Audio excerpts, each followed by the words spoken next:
pull out the headset for this one. Um, we're right here. This is a trade at 9:33. I'm going to narrate a few things. I want to say the reason you narrate things is because you learn more from teaching. It kind of washes your brain over, and then the second half is community. When I start making money, I'm probably going to open a paid group and teach people how to trade, or at least have them around to bounce ideas off of, because that'll make me a better trader. And you can only be antisocial to an extent before it starts making you mentally ill. Trust me, I've tried. First thing is I got long off this Q plunge 76.75, and it immediately moves lower, right? A Q plunge is when I front ran the order, so it should jump 4 ticks from here. If it doesn't, that means there's sell pressure. We're gonna go back. So we just ran high of day up by 78. We have to start there. That's how important the context is.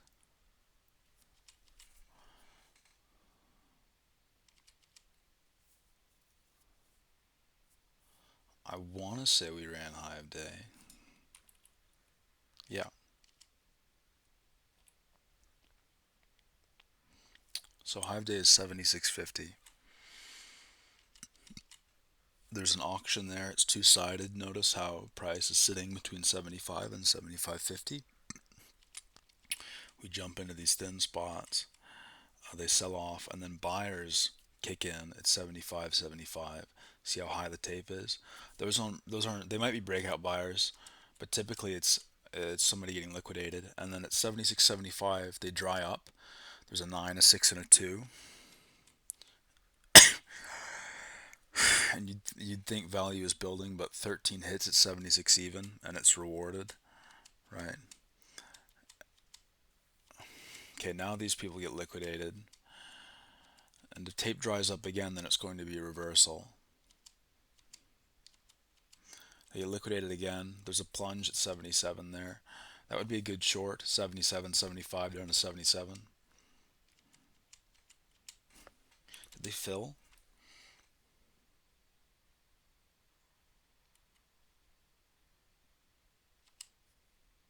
77.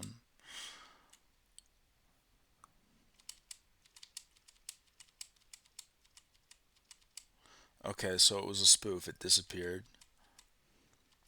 We're looking for tape to dry up, or if it doesn't, it'll be an as she goes. As she goes is just a continuation in the high of day off of people getting liquidated. Now sellers step in heavy, buyers leave, they're absorbed, but it's mainly I showed you that down here, and we kept moving up. It's mainly the sellers stepping in heavy and being rewarded. They show up again.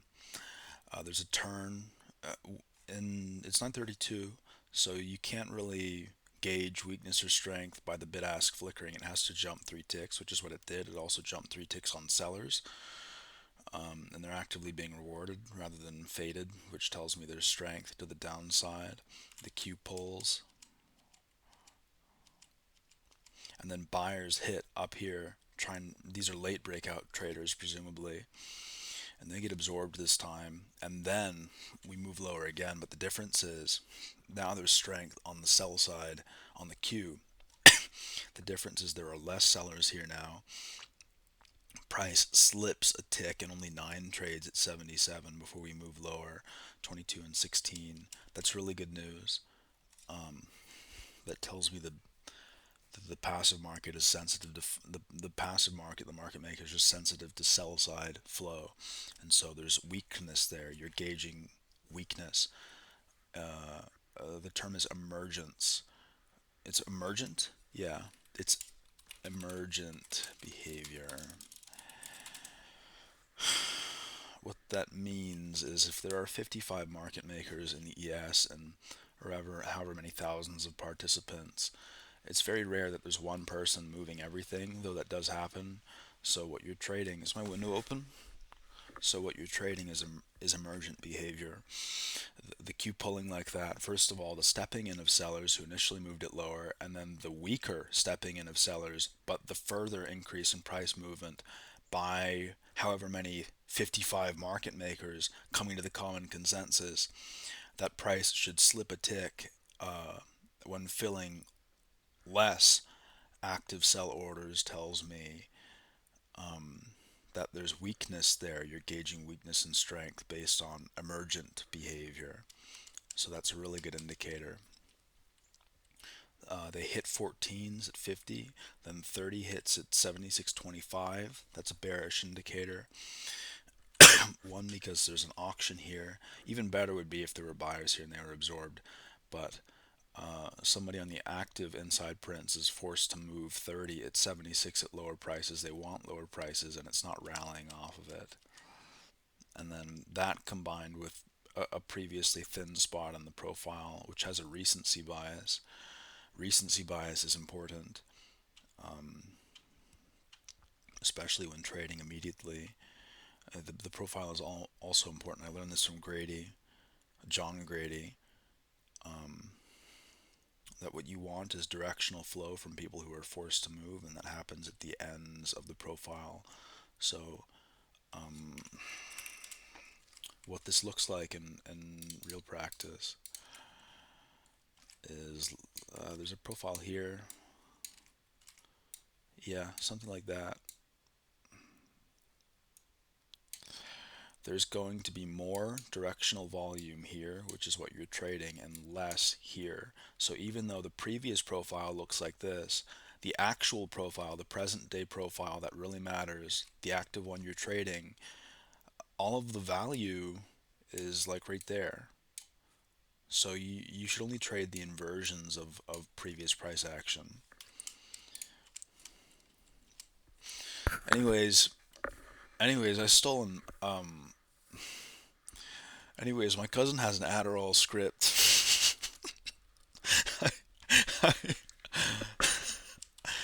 What time is it? 7:19. I got up at 5 this morning.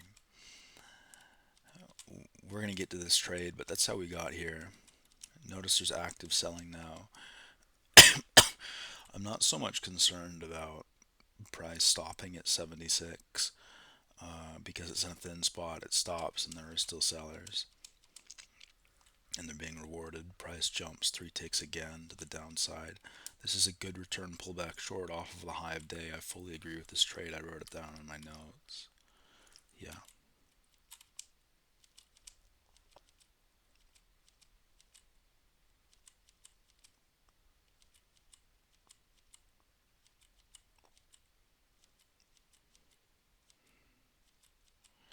And then boom. So I'm gonna break down the composition of that flow simply because it's good for your brain, intuition wise.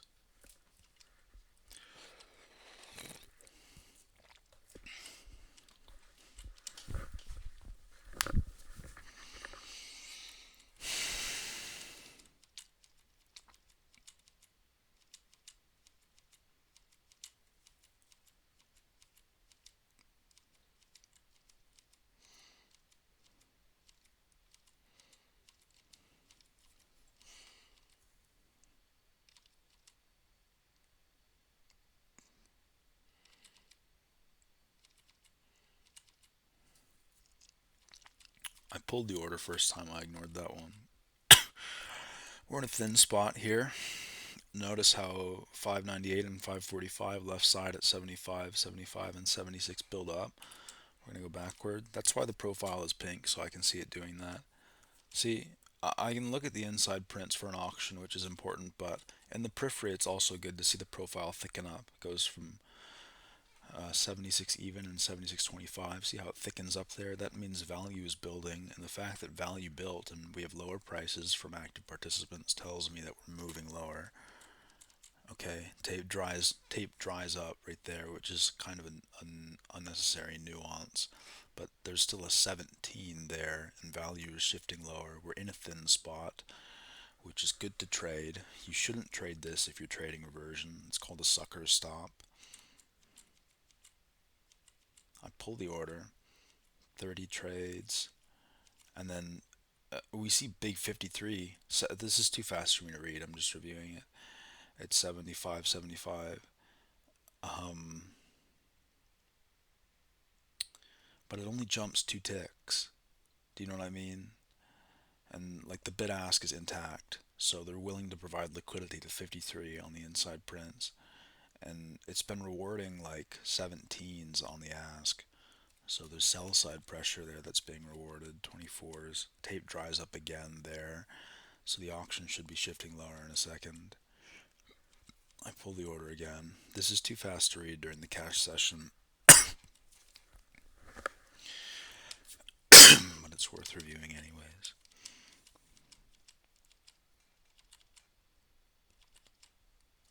They pull now. Sellers are getting absorbed. Notice how 25 and 20 trade.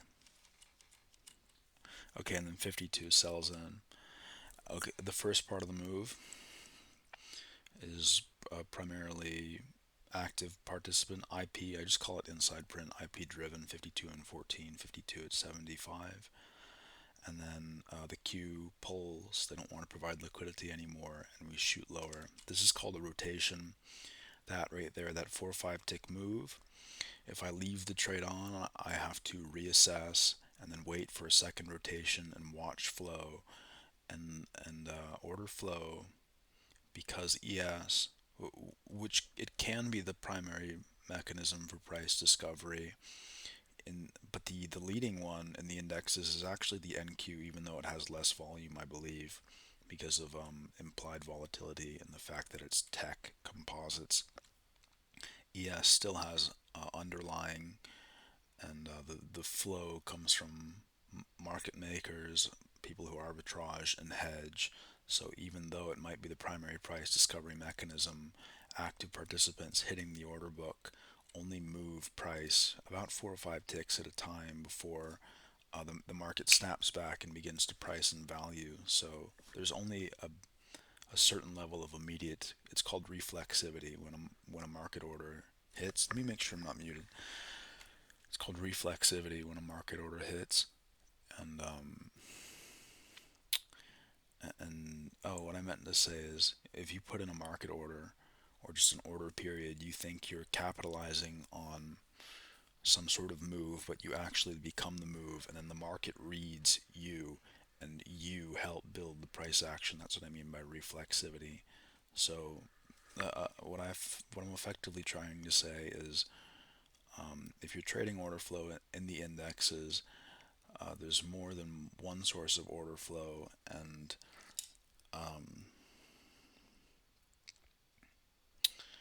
there's more than one source of order flow, and these moves only last a couple seconds before the market reprices.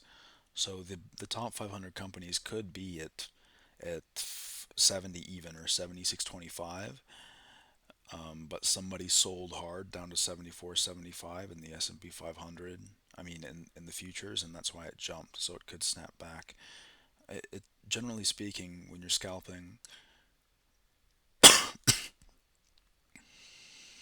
the longer you trade on, the longer your trade is on, the more you're gambling, the higher your risk becomes, and the worse your trades are. You need a near immediate reaction, or you need to have a time frame which is built on intuition. So I don't know if it jumps back here, but I would scratch there for 5 ticks after I got the rotation, because order flow is a short-term indicator. And I had this. I don't know. It's in my private Discord. It could be something really personal, so I'm not gonna show you. But I remember spamming trades on charts, and they were one-to-one risk to reward, and they effectively almost always, after a sample size of like 1,000, came out to 51 and 49 or 50-50 even, meaning that actual meaning that actual value in return comes from other participants, and and that's why market orders are so important, because if not, you don't know if you're trading randomness or not. But this is an Adderall tangent. I'm just going to be honest with you. So we're hitting lower now, and 22s are being rewarded. This makes you want to trade a slower session, but the most opportunity is the cash open. So the most opportunity to make the most amount of money is the cash open period. So we're going to stick in the cash open. And then it rallies and I scratch for like a tick. I initially wanted to. We're supposed to be doing the trade at 0308, I believe. So notice how the profile is thickening up on the left. That's a good sign of value building. Another short would be 76.75 here. It's also slow. We see a real auction, healthy order flow.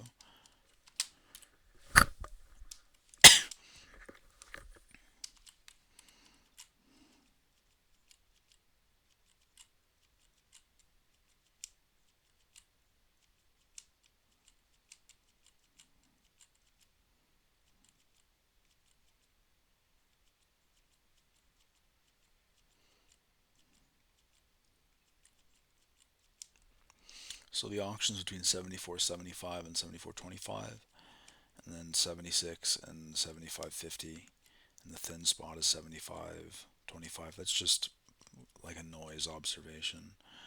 Right there, I get long because of the 180 at 76.50. It should rally in the opposite direction here up to 75.75 for 4 ticks off of a plunge. The Q pulls from 75 to 76.25. Notice how the prints are empty. It looks like a buyer slams. Yeah, a buyer slams from 76, and that's what we rally up on. But look how thick the buying is. 15, 12, 15, 29, 33, 23, and it's just empty from 77 to 76. That tells me that there's still sell side liquidity holding. Market makers are willing to absorb buyers there heavily. And then we see a bit of an iceberg there, which is what you want. Anytime a large order shows up in the queue, somebody will front run the queue. 99% of the time. See how there's 54 at 76.75. Somebody absorbed 50 contracts. But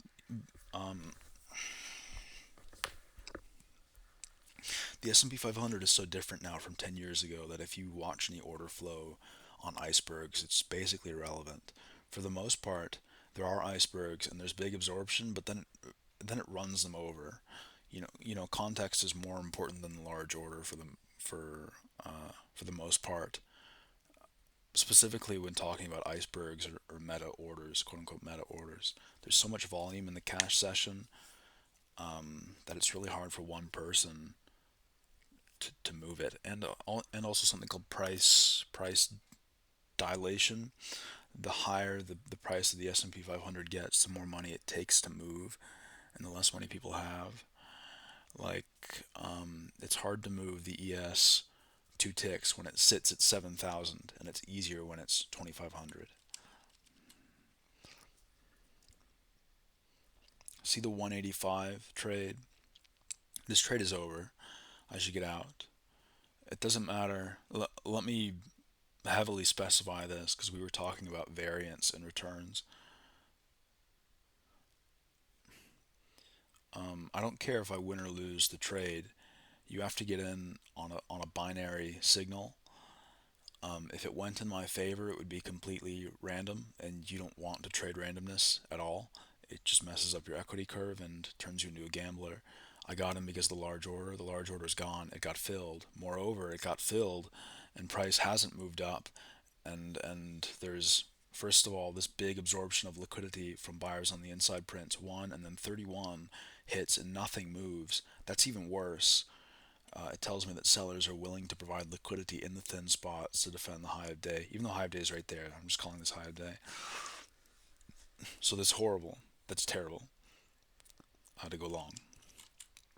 It's 9:30, and I probably got up late yesterday and just kind of messed around and did nothing, which is why I don't scratch immediately.